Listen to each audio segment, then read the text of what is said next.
Welcome back to the channel. Chris Morrison, Gulf Sign Ministries, back again with Tim as we continue working through the book of Hebrews. Tim, as always, thanks for joining us. My pleasure.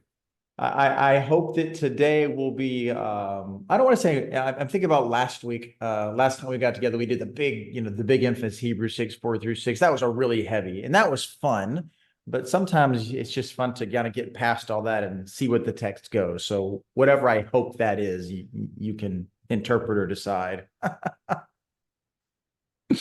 right, well, let's see where we get to. All right. Well, let's just anything before we get right into the text, because we got through verse 12 in Hebrews 6 last time, right? Anything else before we get going? Yeah, let's do it.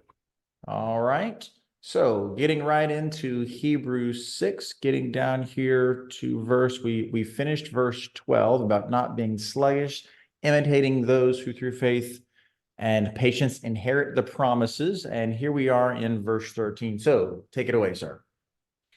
Okay, so we just finished off. We're in the middle of a sort of excursus where in 5:10 he introduces Melchizedek again and says he wants to 5:10 and 11.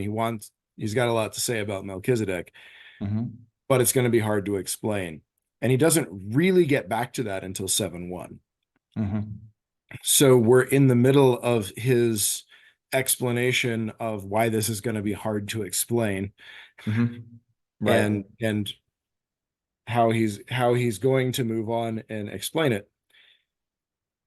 And so where he finishes in 6:12 is imitate those who through faith and patience inherit the promises, and then immediately sets Abraham forward as an example to think about. Now, obviously, there's plenty of such examples in the Old Testament, and he's going to get into more of them in chapter 11, but Abraham is the one he wants them thinking about right now. Got it. And so he focuses on the promise God made to Abraham, but this is really interesting because remember, the rubric he gave us is imitate those who through faith and patience inherit the promises. Yeah. Right. And faith so and patience. The promise that he's going to quote here in verse 14 is not from the early promise to Abraham. This is from Genesis 22, not Genesis 12 or Genesis 15. So to pegboard that in Abram's life after he has taken Isaac up on the mountain. Got it. So Abraham has demonstrated faith and patience at that point. So what he introduces here is the idea of God taking an oath, swearing by himself and saying, surely blessing, I will bless you, and multiplying, I will multiply you. This is God making an oath later in Abraham's life to fulfill an intensified version of the promise he made earlier in Abraham's life. Right. And we're thinking back like in Genesis 12, 14, 15, the earlier stuff, that's we'll call it the Abrahamic covenant. Yeah. So the earliest version of that is in chapter 12. God kind of picks a fight with Abraham in chapter 15 in order to elicit Abraham's objections that he's making good on his end and God's not ponying up, and then intensifies the promise there. And he intensifies it again here. Sure. And again, to notice that after he had patiently endured, is that a reference to the Isaac event in particular, or do we know? I would say that's a reference to all of his obedience up to this point. God mugs him in he's minding his own business. And God shows up and says, I'm going to make you a blessing. I'm going to bless you, and I'm going to make you a blessing, and this is how it's going to work. So go where I'm going to show you. And Abram, not without some failures along the way, but has done what God asked him to do. And then has received Isaac, and then has received further promise of blessing as he handles Isaac the way that he should. The intensification, surely blessing, I will bless you, and multiplying, I will multiply you. Right. Okay. And now that the author's going to philosophize a little bit. Mhm. So the tone we should hear here, or authors. Oh, this is something I probably should have mentioned in that anything before we get started. The authors are plural. I don't know why it took me this long to figure it out, but there's we have much to say. Right. That's true. That makes a lot of We sense. are Yeah. confident of better things concerning you. So, um, Right. Never noticed that, but you're right. That's clearly, yeah, that's right. so we've resolved the authorship of Hebrews. Everybody's right. It's all of them. That's right. I like that. Paul and Barnabas and Aquila and Priscilla and Mark and They all got together and did this. That's why there's no name on it. Yep. so our authors, whoever they are, um, Mhm. now like here the tone you should hear this is that think with me here. Mhm. God made this promise. He took an oath, Mhm. and he can't swear like there's you or I would swear by like I would not swear by myself. That would be Right. weird. I would take an Right. oath by someone greater, and that's the end of the dispute. I'm going to swear by Mhm. something that matters to me, and Right. we're going to believe me, right? Right. Um, and so God is determined to demonstrate, abundantly demonstrate to the heirs of Mhm. his promise that he really is going to deliver it, the immutability of his counsel, that Mhm. he's gonna deliver what he says he's gonna deliver. He wants that to be really, really clear. He wants you to be sure that you get it. Mhm. And also, I mean, not for nothing, he wants you to have no excuses. Uh, Yeah. Well, he's putting his own credit. God is explicitly in making us putting his own credibility and now his own character on the line. If I don't fulfill this, then there's nothing else that you could possibly appeal to. I'm the most right. superior thing, and I'm putting me on the line is the kind of what he seems to be saying. Yes. And so if you don't believe me, there's nothing else to offer you. Yep. And then so he confirms his promise by an oath. And what they say here is that by two immutable things in which it is impossible for God to lie, we might have strong consolation. Now, what are those two immutable things? Mm-hmm. They don't tell us yet. That doesn't. But God, obviously, his oath would seem to be one of them. Mm-hmm. So we're kind of sitting on a little bit of a tension here of where is he going with this, with these two immutable things? Mm-hmm. Um, but the goal is that we have strong consolation who have fled for refuge to lay hold of the hope set before us. So the presupposition, and this is important, we who have fled for refuge to lay hold of our hope Mm-hmm. might have strong consolation. If you're out there on the skinny branches and you're not talking to God and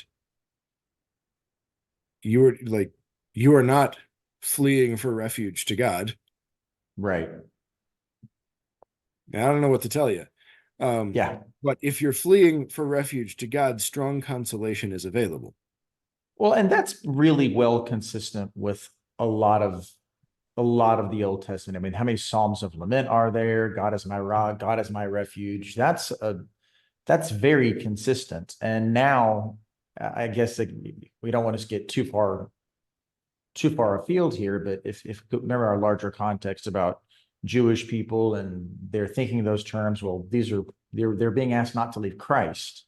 So that idea that Christ becomes our refuge, God through Christ our refuge, just to me, this seems a really strong push for staying with Jesus. Mm-hmm. Well, and a like help is available, but you have to seek refuge. Mm-hmm. Yeah. Yeah. We are the This is one who lay, you're focused on, we have fled to lay hold of the hope set before us. So we're the ones who are seeking the refuge. yes. We're the one fleeing for refuge. Okay. So now you'll see in verse 19 the word hope is italicized. It's not there in the Greek text, but the word this is feminine, and Mm-hmm. the word hope also feminine, and is the in the Greek text the very last word in 18. Um, so the English translation is sound. We're still talking about our hope. This hope Mm-hmm. we have as an anchor of the soul, both sure and steadfast, and which enters the presence behind the veil, where the forerunner has entered for us, even Jesus having become high priest forever according to the order of Melchizedek. So we're starting to get back to Melchizedek here. Yeah. But our hope, like, think through what he's okay. So God confirms his promise by with an oath, Mm-hmm. and he's actually talked about this already, but the Mm-hmm. readers may not quite know where he's going with this yet. Mm-hmm. Um,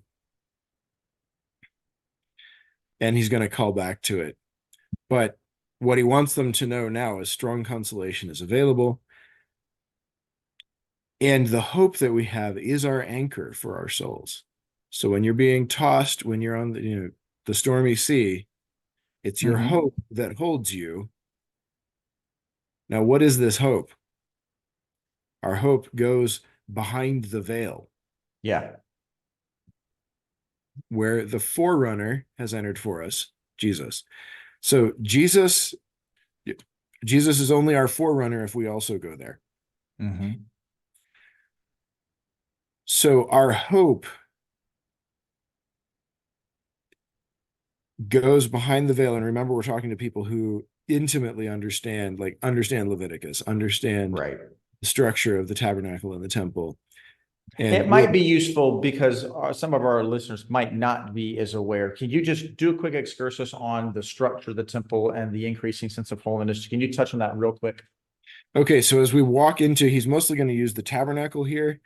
Mm-hmm. Um, and as you walk into, you come to the door of the tabernacle and cross into the tabernacle courtyard.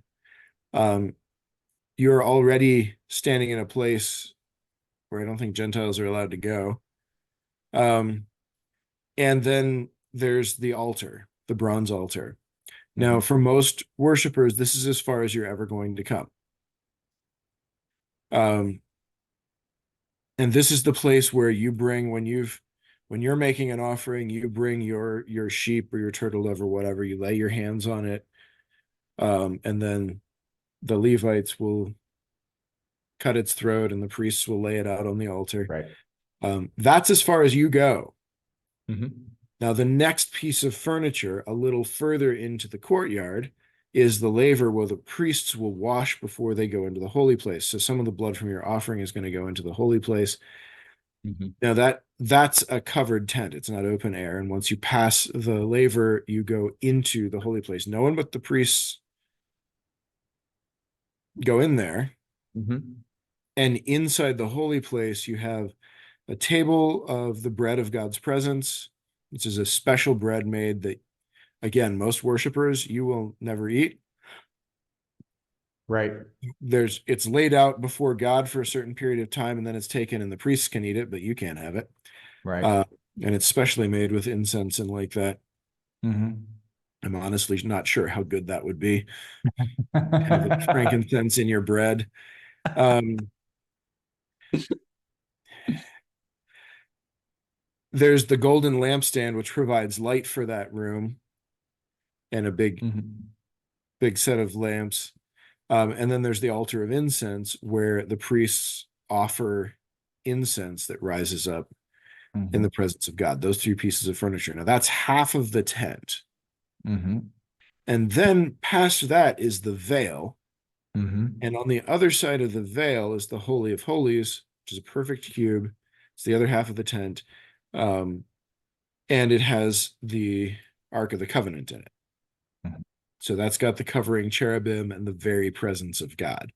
Mhm. And no one goes in there except the Right. high priest once a One year time a on the year Day of Atonement to offer the blood of the atonement sacrifices. after he has very much purified his own self. Yes, and custom grew up after a time that when the priest goes into the holy, that you tie a rope around his ankle, Right. um, so that should it happen that he has kept back something in the sacrifices and has not properly purified himself and God kills him, you can drag him out without somebody having to go in there because nobody's going in there. Right. So the picture of this, people say, well, why is this ritual structure important? It's this increasing sense of more, it's holiness. It's you're visually illustrating you have to be holier and holier, more and more and more set apart to get closer to the presence of God.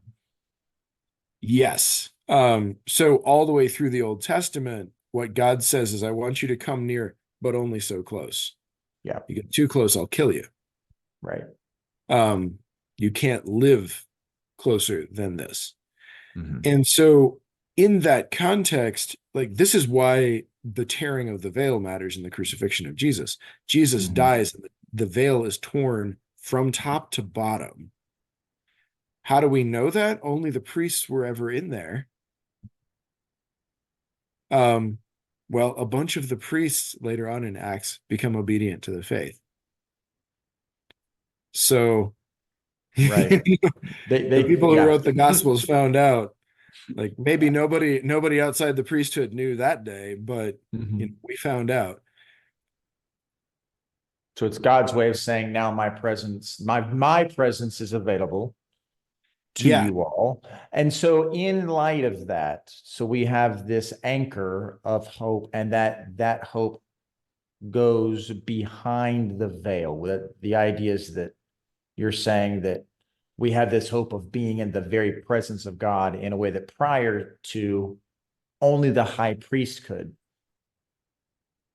yes. Now you personally, you who are tempted to give up, Mhm. can enter into the very presence of God. And Jesus, your forerunner, has gone ahead of you. And this is our hope that we enter into the very presence of God. Now he's going to expand that out quite a bit as Mhm. we get further into the book.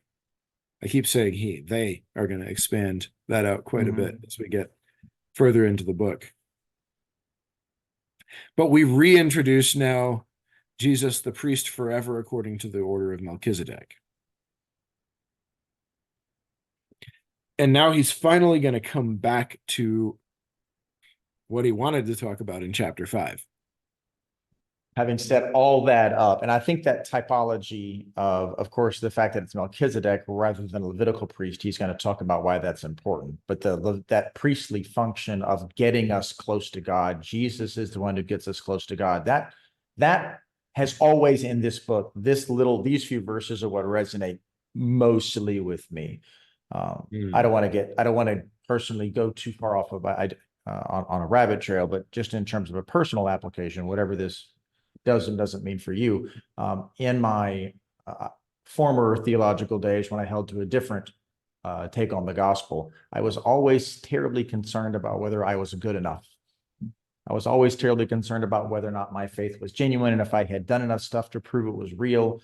And for me, these verses coming as they do after the famous Hebrews 6 passage, but this notion that I'm anchored in the very presence of God. And it's because of Jesus. He's the one that does that. He's good enough. To me, that's such an assuring and comforting promise that it puts me at ease almost more than any other passage in the New Testament, shy of Jesus directly saying, whoever believes me has everlasting life.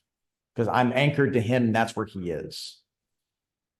Yes. And pushing a little bit further beyond that, not just in the like, okay, so I can relax about my eternal destiny, Mm-hmm. but in the day to day, Yeah. in the like, I just spent a day at someone's bedside watching them die. Yeah.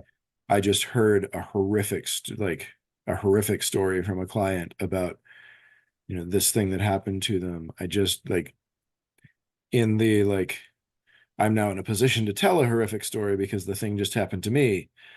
Um, in all of that, and he's been saying this since chapter 4, we can flee to God. We can Mhm. flee to the presence of God. And this is not, again, this is not a end of chapter 4. Let us come boldly to the throne of grace that we may obtain mercy and find grace to help in time of need. And in 4, you could read that as a sort of metaphorical, okay, like you should pray. Yeah. Um, now, that's there's a little more specificity to that than what it maybe looked like in chapter 4. Now he's not just saying, you should pray. He's saying Mhm. you come to the very presence of God, Yeah. and you come in boldly. You come in hot like you're going into the ER with chest pains. Right. You you don't be shy about this. Come in and tell me what you need. Right. Yeah, Um, and again, I think this is where it's useful. You hear people say you can't really understand Hebrews until you understand Leviticus and the Old Testament law, and I think this is kind of where that lands because I just know Christians, and I lived this way for a long time. We hear presence of God, and we kind of Christianize that because we talk about that phrase, oh, we're entering into God's presence in church almost every Sunday, and it's true, but it's hard to understand how true that is if you're not understanding that in the Levitical sense. The idea of the presence of God and the holiness of God. These are very, that's not something that we can take for granted. And I think as Christians, we might. I don't think these readers would not have taken this for granted in a way. This is a profound claim for them that yeah, may not be as much for us. when they talk about the presence of God, they're not, well, we tend to sort of read that through a filter of omnipresence. Mhm. Yeah, that's God's good. everywhere, so we're always in the presence of God. Mhm. That's not what this means. That is not they understand that God fills heaven and earth, but the presence of God behind the veil is a place you don't go unless you're planning to die there. Yeah. Um, or you're the high priest and it's Yom Kippur and you've done everything right. Um, that's different. You're not afraid to go, you know, out the Mhm. front door this morning because God's present everywhere. You are Yeah. afraid to go behind the veil Mhm. because the presence is there. Like that Mhm. kind of presence is what he's talking about. And Right. he's saying our hope is precisely that we do go there. Yeah. And that's just it just dear listener, meditate on that because that's the God is with us. That's the Emmanuel promise. That's what we're talking about. Mm-hmm. So remember that next time you're in church thinking about the presence of God. It's to Tim's point, this is not mere omnipresence. He's not merely omnipresent. He's with us in the fullness of his holiness. Anyway, it's just Yes. a lot there. And much more to say later in the book on that. Okay. Um, but so now we're back to, okay, so Melchizedek. Mhm. So then he's going to pick up in Melchizedek as the king of righteousness. At least that's what the New King James heading is, because we know the headings are obviously inspired. Well, and he's translating. That's what the Right. name means. Right. Melchizedek is righteousness. Mm-hmm. Um, so this text through here, we need to work at a couple of levels at the same time. The first one is we just need to grasp the argument that he's making. Mm-hmm. And then the second level is we need to think about the hermeneutic that he is applying in order to make this argument, because we don't get to accuse the Holy Spirit of taking liberties with his own work. Um, Got it. so what we're going to do is we're going to walk through a chunk of Genesis here, and he's going to give us a guided tour of a chunk of Genesis and just point out some things, some Okay. implications that Mhm. are there in Genesis. We're getting a lesson in how to read this account. All right. So this Melchizedek, king of Salem, priest of the Most High God, who met Abram returning from the slaughter of the kings and blessed him, to whom Abraham gave a tenth part of all, being translated. So now we're starting to read now. Mhm. First being translated king of righteousness. That's the translation of his name. Mhm. Melchizedek means king of righteousness. And then also king of Salem. Salem means peace. So king of peace. What do we know about him in the text? Well, without father, without mother, without genealogy, having neither beginning of days nor end of life, but made like the Son of God, remains a priest continually. There's a couple of different ways people have taken this. You'll have people that argue this is the pre-incarnate Christ meeting Abraham. Mhm. It's not clear to me how he could be pre-incarnate and king of a city. Good question. But, I would read it as the way Genesis is presenting him, not literally saying he doesn't have a father or a mother. Right. But they're not named. He is presented. Yeah. Um, That's the way that I take it. if it turns out that I get to heaven and Jesus is like, so actually that was me, then okay, all of this is just that much more true. Right. But it's sufficient to say this is the way the story presents it. Read the story as God tells it. The way God tells the story, this guy Right. just walks in out of nowhere. What do we know about him? Well, he's the king of righteousness. He's the king of peace. We have no father, no mother, no genealogy. No, here's when he was born. No, here's when he died. Mhm. He's presented as if the son of God. He's just, continually a priest. And this is all we know about it. This is what we have. Right. Okay. That's good. Yep. Um, and now, like, knowing that with that being what we have, Abraham gives him a tithe, Mhm. like a tithe of all the spoils. So, and if you remember the story, Abraham refuses to take anything for himself out of the spoils. He makes sure that his allies get their, because the king of Sodom is ready to, like, give me the people Right. and you can have the rest. And Abraham makes sure that his allies are taken care of and makes sure that his soldiers get fed, and Mhm. then says the rest is yours. Like, gifts his share of the spoils back to the king of Sodom so that the king of Right. Sodom will claim that he made Abraham rich, Right. right? But before he does that, Abraham gives a tithe of the spoils to Melchizedek.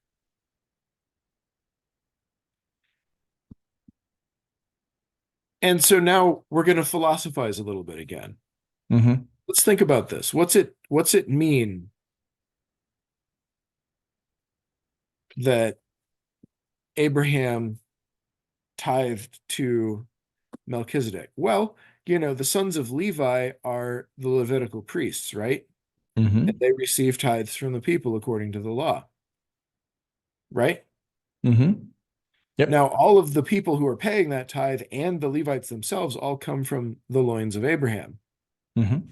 right? But we have this other guy who doesn't come from Abraham. Yep. No father, no mother, no No genealogy, etc. genealogy.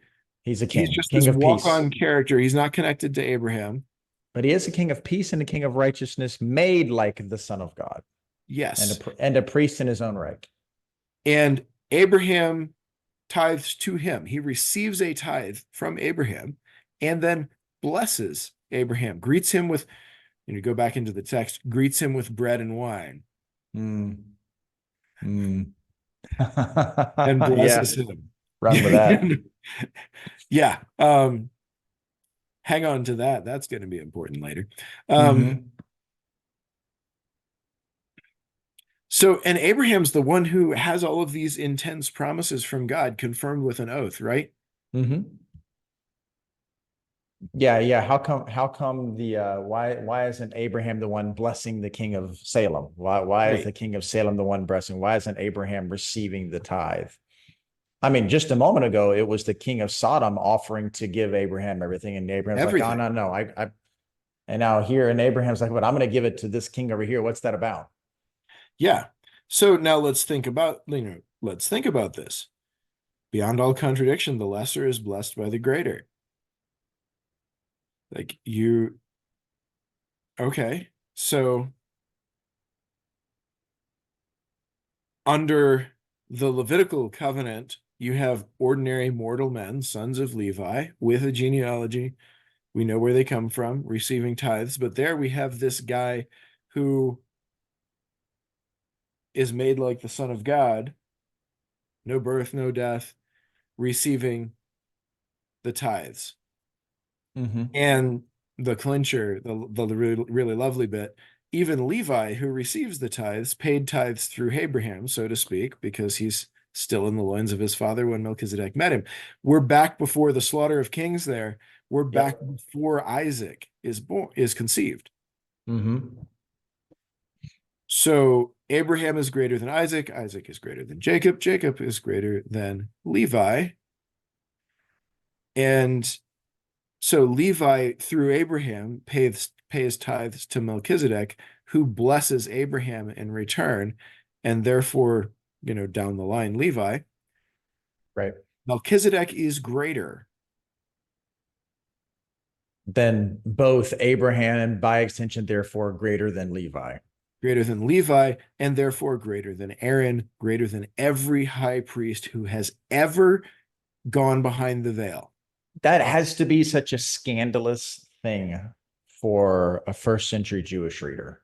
That Yes. this Melchizedek, you're saying he's greater than the high priest. And the authors are saying, yes, Melchizedek, he's greater than all of them. In fact, he's so great that our priests paid tithes to him. Yes. And not it's about to get really scandalous.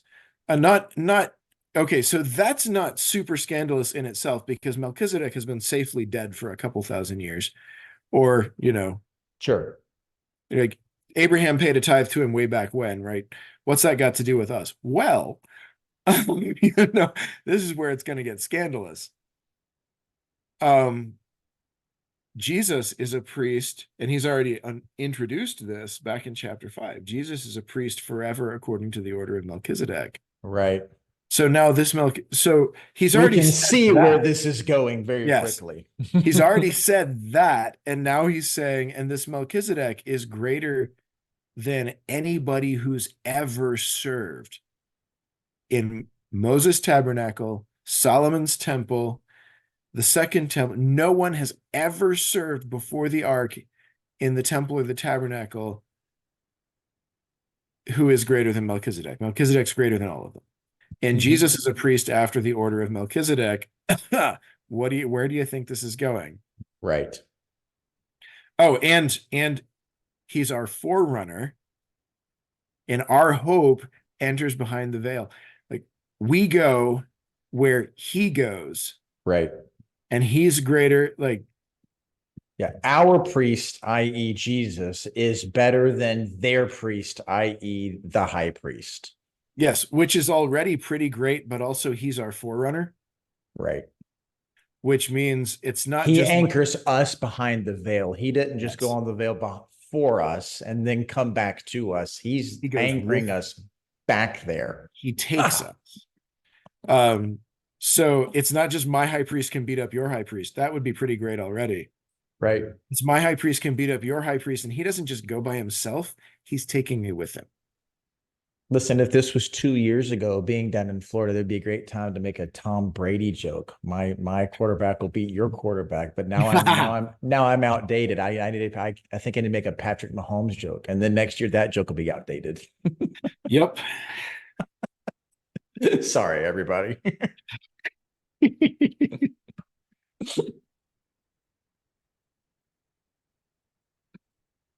Do you want to keep going into here? Well, I let's see. have We not could. been watching time. Where are How we far at? do you want to go?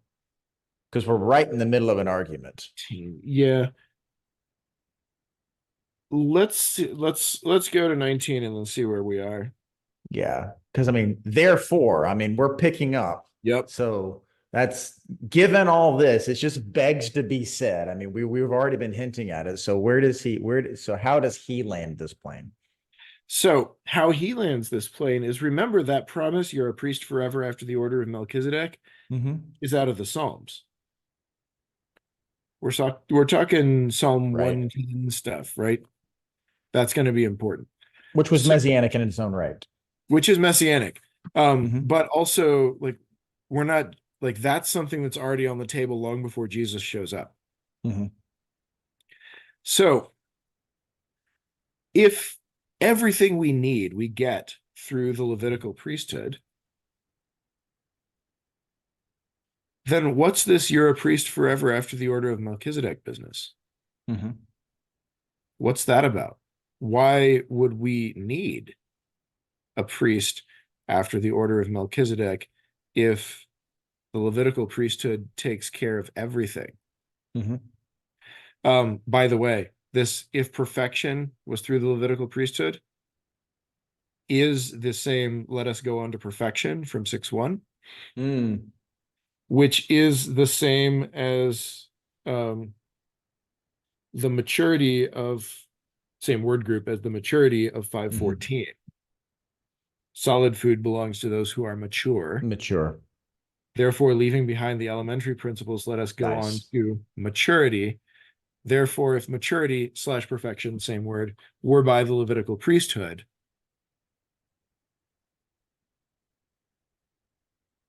so if that was all we needed, then why is David in Psalm 110 promising a priest according to the order of Melchizedek who can't be, as we just saw the way that argument works out, can't be, you know, an Mm-hmm. Aaronic priest? Right. That makes a lot of sense. This really is a powerful argument for the idea that the Old Testament law and anything derivative of it is never enough, not only to get you saved. It's common in Protestant circles, especially since Luther, that's the whole Protestant Reformation, to recognize that the law won't save you. You can't keep the law to be saved. But the derivative, nothing deriving from the law can not only save you, it can't even bring you to this place of maturity, if you want to translate it perfection. That's all got to come from something other than the law. Yeah, what he's laying out here is the law, like the law was designed to be superseded. Mm-hmm.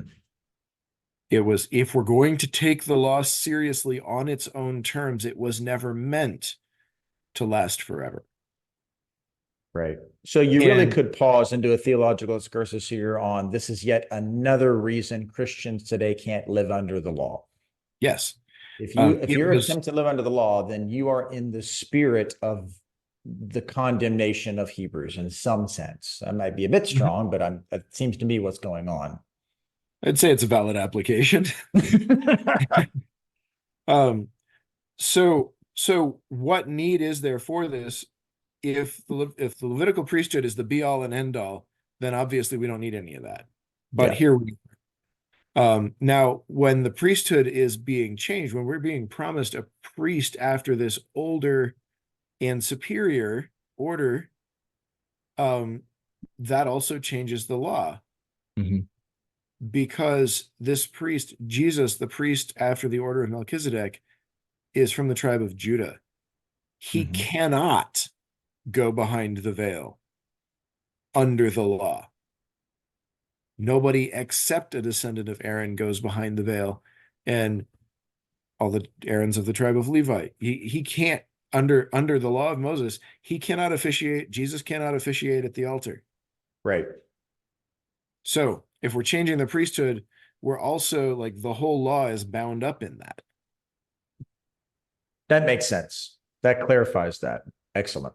So the reason the priesthood has to change with the law has to change with the priesthood isn't merely because, well, there's a fundamental change, and it's no, no, the priesthood, the current Mosaic law as it exists is bound up in the Levites. So if you change the Yes. Levites, you can't continue in the Mosaic priesthood. It doesn't work any longer. No, this is a different priesthood and a superior priesthood.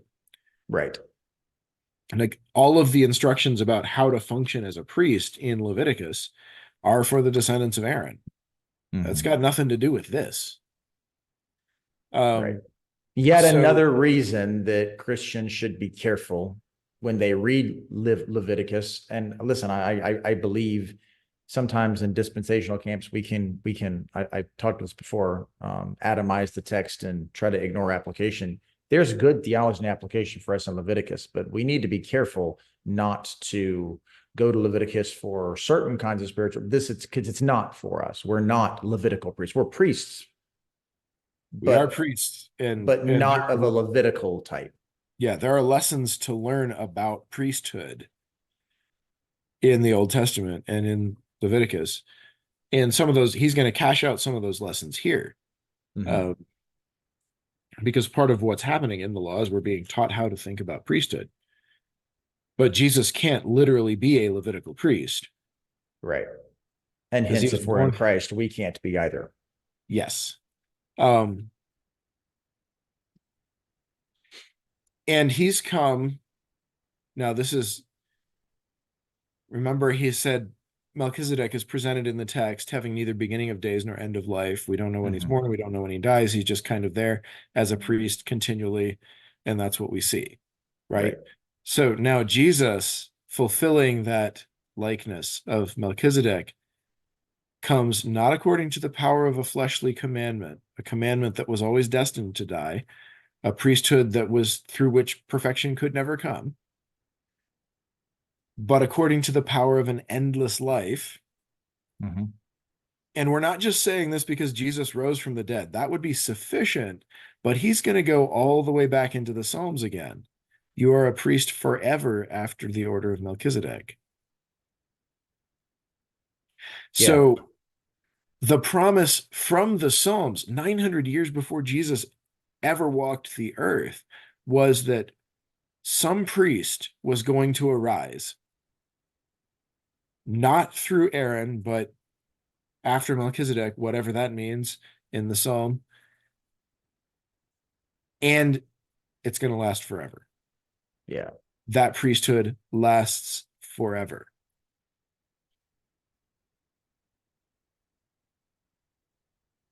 And this is already laying there in the Hebrew Bible. This is not something that the Apostle Paul cooked up after he had a bad day on a road trip.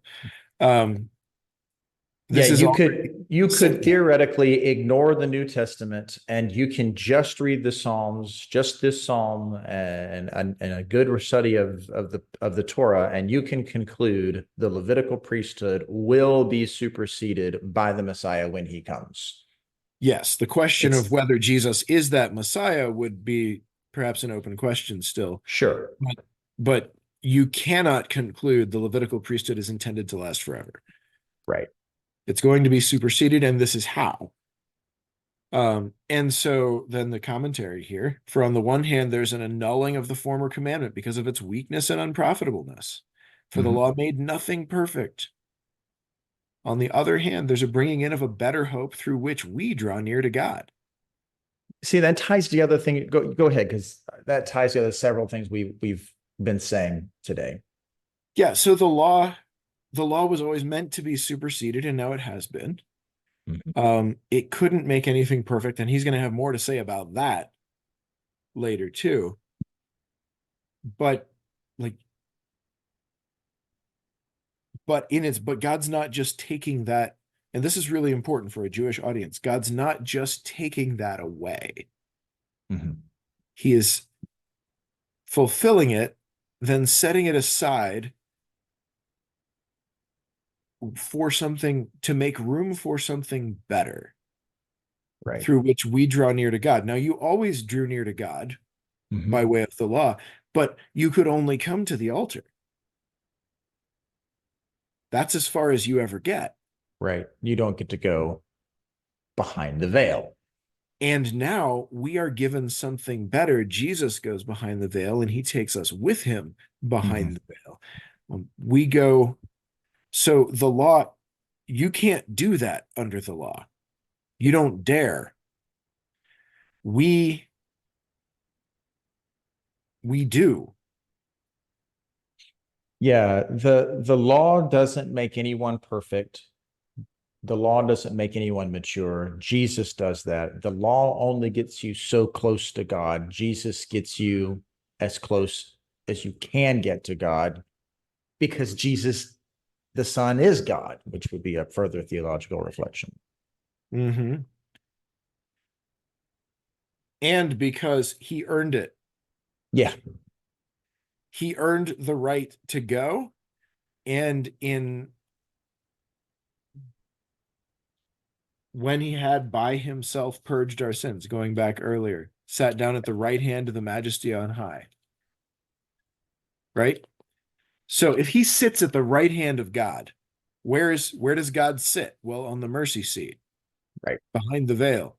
Who sits next to him? Jesus does, having purged our sins. So the law can't make you perfect, but Jesus did. Right.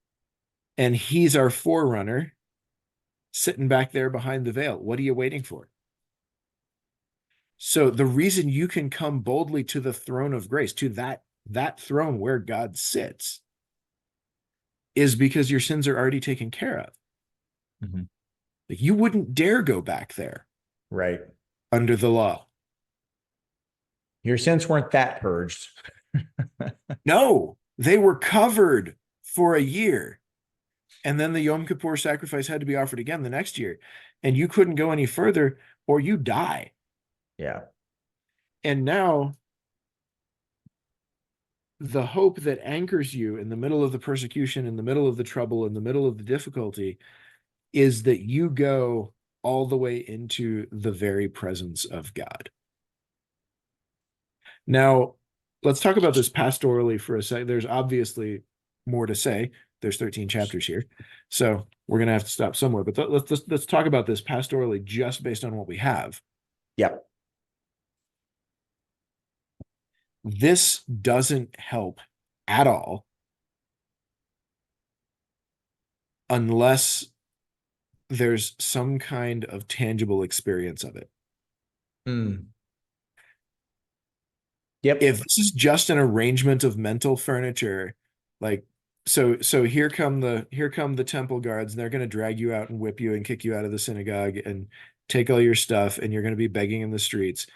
And your consolation is you get to be like, my high priest can beat up your high priest. And you get Right. to think that's not going to hold you through all Right. that. It's just not. Right.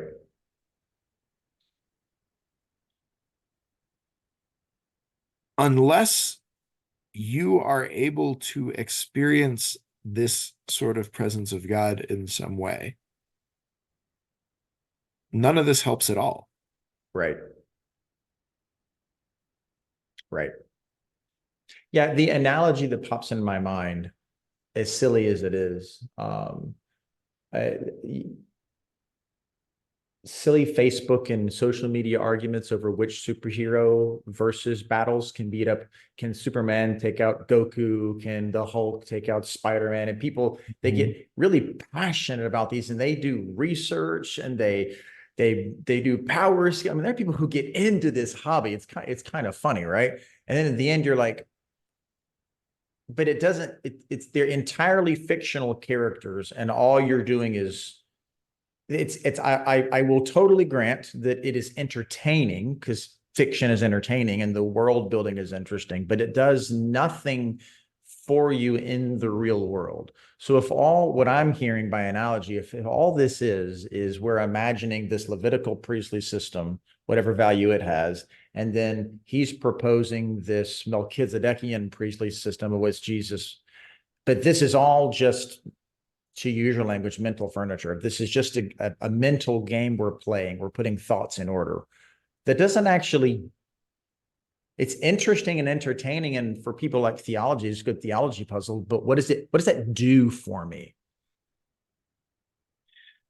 Exactly. And he doesn't present this as, console yourself with this idea Yeah. and Jesus will make it all better when you get to heaven. That's not Yeah. how he presents this. He says you can flee to the throne of grace. You can actually do it. Yeah. And you would do better or you're not going to make it. Right. And we have no business being salty at people who are breaking up with Jesus on Instagram. If we didn't teach them how to flee to the throne of grace when they needed help. Right. If we did not give them what the author of Hebrews is giving what the authors are giving their people here, Right. how can we expect them to endure when we're not actually giving them the resources to handle it? Yeah. The question seems to be, do you not know who this Jesus is in whom you've believed? And at a very, very practical level, prayer worth praying is, God, what does it look like to actually do this? Yeah. God can teach you, dipping into another book, but you have an anointing from the Holy One. Mm-hmm. God can teach you how to do this. Yeah. And the actual do it, it's not just thinking about it, the actual doing of it Right. is an important part of the practice of the Christian faith. So let's make the cliche American applications, because they're low hanging fruit. So when you're sick or when you're in between jobs, or more seriously, that's not so cliche, when you're suffering like real actual, persecution for your faith, something bad is happening to you. You're saying there's that that yeah, we can pray for each other, but you're saying there's something real and substantive here in those sorts of cases, like when things really are tough. Yes. Well, I mean, or when the barista put foam on your latte, when you expressly said no foam on the latte, and like, you're about to say something you shouldn't, and you just need a little help. It doesn't have to be the charge I of the love other. that. It Yeah. could it could be the charge of the gnat. Sometimes those are the Mm-hmm. ones that get you. Um, Mm-hmm. so whatever it is, what he tells us from the beginning, what he tells us is that Jesus is providing for us, right? Yeah. Jesus purged our sins. Jesus in the last days spoke to us by his son. Mm-hmm. Excuse me. He provided for us to come boldly to the throne of grace. Mm-hmm. Right. So come, there's no promise that life is going to be peachy keen all the time. Witness the very audience to whom he is writing. They're having their things taken away from them and they're being literally persecuted. So, Yes. but Jesus is still on the throne, so to speak. He's still the high priest after Melchizedek. He's still the one who has done all this for us. And he provides actual help. Right. We there's a great story about Richard Wurmbrand, the guy who wrote the book Tortured for Christ. Was a Gotcha. pastor behind the Iron Curtain. Mhm. Was captured, was tortured for his faith. When he was touring here in the States, at some point, some well-intentioned suburban housefrau asked him like what scriptures were comforting to him, during those times. Mhm. And he said, "Dear lady, the scriptures provided no comfort. When you provide no comfort when you're actually being tortured. The God about whom the scriptures speak provides great comfort." Yeah, that's so good. Um, And I just want to state, just as my former profession as a healthcare chaplain, and I know you can immediately relate to this. When someone is like suffering, The last thing they want me to do as a chaplain is to sit down and give them a sermon with wonderful, beautiful scripture and promises. They don't want to hear that. What they want you to do is to be with them. That's genuinely helpful. It really does help people to have another human being who genuinely loves them and cares for them. And what's being offered here is not merely a genuine human being, but a human being who is the Son of God. He is fully human, and he's also God, and he's with us. His presence really can be with you in all of this. That to me is, you're not out there on your own trying to keep the law. Like, he really is with you. Yes, and God is not shy about making himself known. We are often shy about acknowledging. Mm-hmm. We don't look. We don't really quite want to do that. Yeah. And I mean, in a way, the good news and the bad news here is that you go behind the veil. And there's a Yeah. great temptation to, if I can just sort of hack some things together for myself, then I don't have to check in with God because he's probably got an agenda here, and I'm not sure I want to know what it is. Um, he's got a track record of asking things from me that I don't really want. Right. Right. Right. And that, just by the by, that's where a lot of the, like, all of the temptations to witchcraft come from. Mm-hmm. Is how can I hack together something apart from dealing directly with the creator? Right.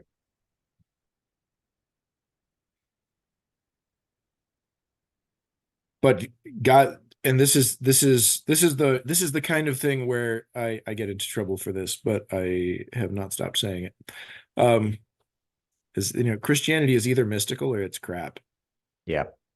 Like, No, that's totally true. Mm-hmm. there is a God is present. There is a person who is not you, Mm-hmm. who is present with you. Mm-hmm. This is not an application of principles. If all we needed was principles, we got that at Sinai. Right. We need rescue. We need Yep. someone, we need the actual mercy of the actual creator of the universe. Right. We need provision. We need help. And Right. he shows up to provide it.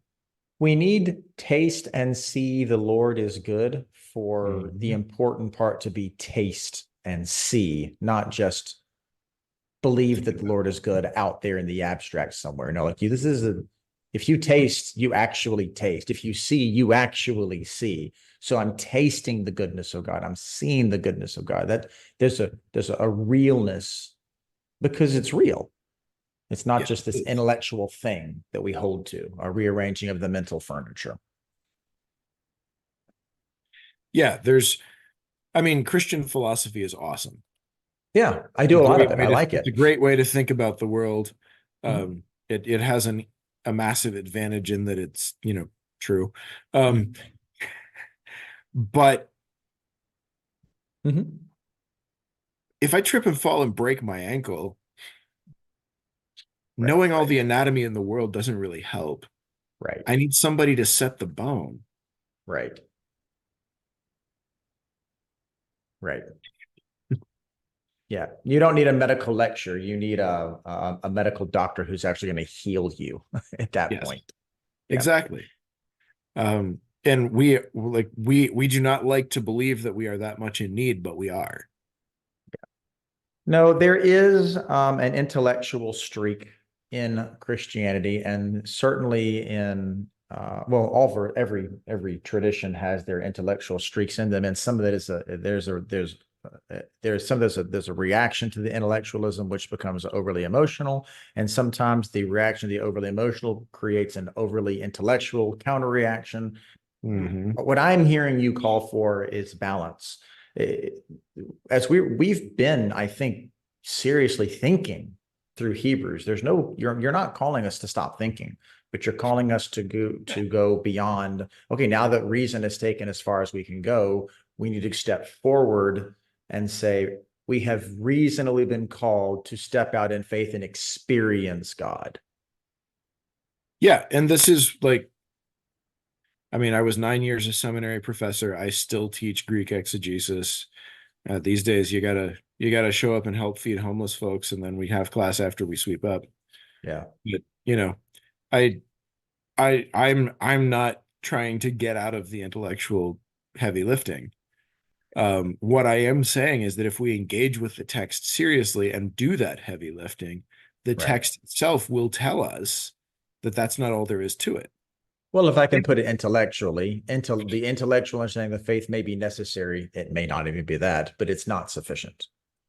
Yeah.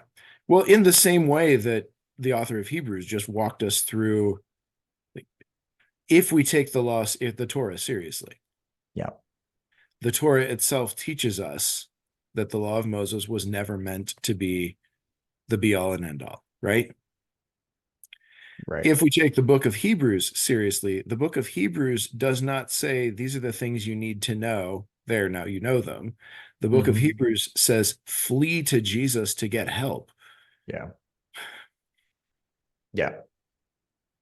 Yeah. That makes sense. It's The it's giving notion you that, yeah, the notion that I could flee to Jesus to get help is not the same thing as actually doing it. right. Right. And all the more when people are the opposite of fleeing to Jesus. And in this specific context, it's worth, I think, pulling it back home. They're fleeing from Jesus precisely because, and this might be worth remembering, sometimes when you follow Jesus, Jesus will be the source of some of your struggles in this world. Oh, yeah. And so, what do you do when Jesus is the source of your struggles? So, what Hebrews is telling you here is flee to Jesus. And that might be doubly important considering the warning passages. You Mm-hmm. know, don't drift away, be intentional, work hard to enter the rest, produce fruit, or let God produce that fruit in you. And Rob, we'll get to the future warning passages later on. Fiery judgment, all that kind of stuff. Turn to the one disciplining you, the one chastising you. But Yes. that's getting ahead of the ball game, A I think. little bit. Very good. All right. I'm running a bit short on time. I think that we're probably anything else that's the that you want to really want to make sure you nail down before we finish up here. Oh, sounds good. Think we're good. Excellent. Well, as again, Tim, I always how much I appreciate you, and I really, really do. I love Hebrews. I've taught through it, and just having going through it with you, you're giving me so much fresh stuff. I'm like, yeah, that it's just right there. I think you have often said in certainly on like Facebook conversations, you like this analogy of people have this bad way of pointing, oh, that's there. Did you notice that thing? It's just right there on the surface. You like to do that, Tim, and I like that about you very much. It's amazing what's there. It's amazing what I mean, how many times have I read this book and it finally dawned on me it was a plural author on this Yeah, pass. Like, it's literally, just that right was this there. last Monday. Reading with a couple of friends and like, hang on a minute. Very good. Well, for a teaser for you and for everybody else, again, just for time, when we come back, I'm gonna lead the next conversation. I know what your answer is going to be, but there is an objection I hear bubbling in the back of my mind. The way you talk might allow someone to think that you might be a fan of replacement theology or supersessionism. And I know that you're not. And so, but some of the conversation about the change and the new, and we're not Levitical, I can see where somebody can go there. So I think that I'd like to touch on that when we kick, because we're going to move on to talk about the new great high priest. And so, what is if we're not going to be supersessionist or replacement theologians, what is that? And then let's set the stage. I think that'll be a good objection to consider as we begin next time. Okay, yeah, let's do Fair that. enough.